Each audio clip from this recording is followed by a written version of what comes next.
Conlangs are constructed languages. If you like science fiction or fantasy, you've probably seen a few examples. Tolkien created several languages for Middle-earth, Dr. Mark Okrand created Klingon for Star Trek, and Dr. Paul Frommer created the Na'vi language for James Cameron's Avatar. But how do you make a conlang?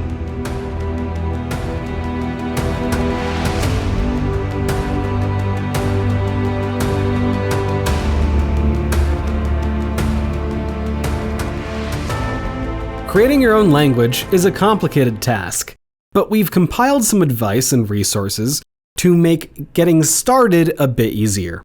To start, we're going to put conlangs in two general categories that form the ends of a spectrum.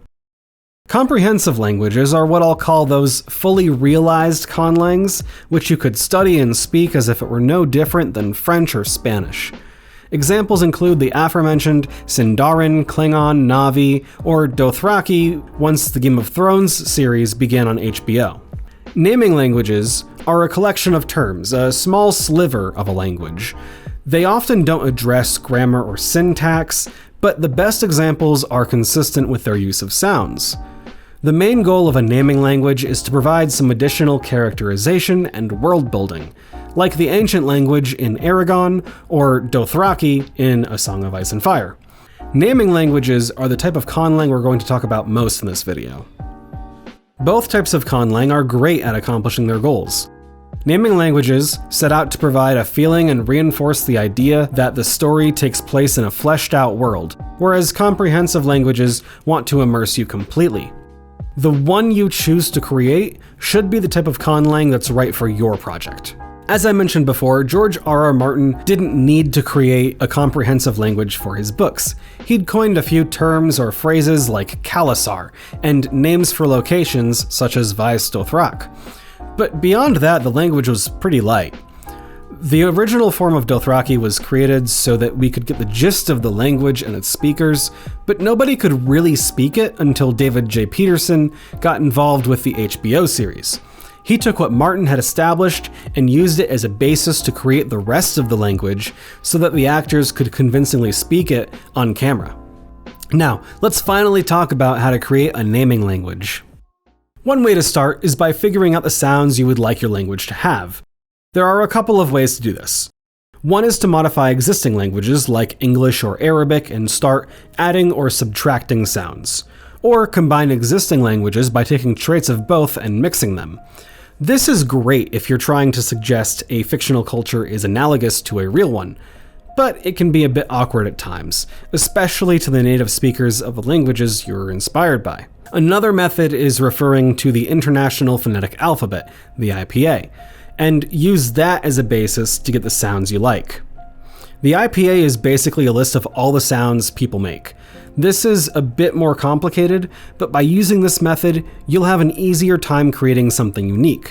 One thing to note though is that you should not use every sound on this chart. No existing language does this, it would just be a mess.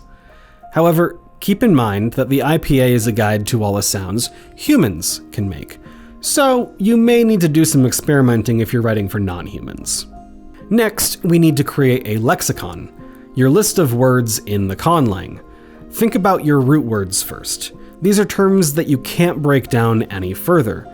They have no prefix or suffix, but by adding these modifiers to the beginning and end of a root word, you can often change its meaning. In English, we can take the root word aim and add less to the end to create aimless. Or take the root word behave and add miss to create misbehave. I aim to misbehave. You can do the same for your language. Pick a sound that works for your language and assign it to a common term that the people would need to use regularly. When building your conlang, think not just about the things they do have, but also what they might not. For example, there was a time when there were no horses in the Americas, so there was no word for them among the people there. As you build your list of terms, you can combine them to create new ones and establish a sense of consistency within the language. Naming languages don't need to have detailed syntax or grammar or even their own form of writing. since presumably you'll be mixing it in with the language you're writing in. Just borrow that script, like the original form of Martin's Dothraki did. So long as you maintain some consistency in the language and consider how it arose from the people's culture, it should be a fantastic addition to your toolbox for characterization and world building. Alright, that wraps up naming languages for now. At the end of the day, this sort of conlang you can have fun with. Don't think about it too hard.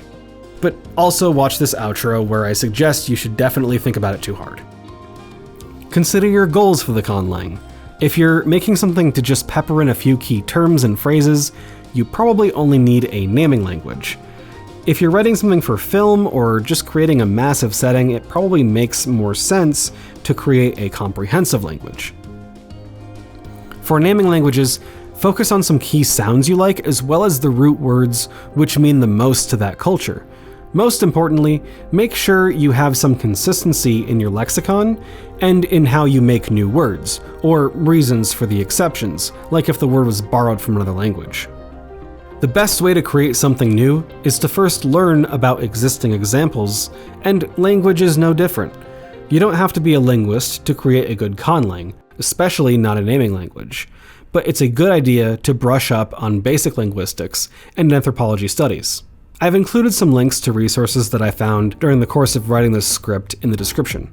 Check those out to get the IPA charts that we showed earlier, some lecture notes from MIT courses, and a whole bunch of other stuff. Next time we'll talk about comprehensive languages, the kind of work that Tolkien and Peterson have done.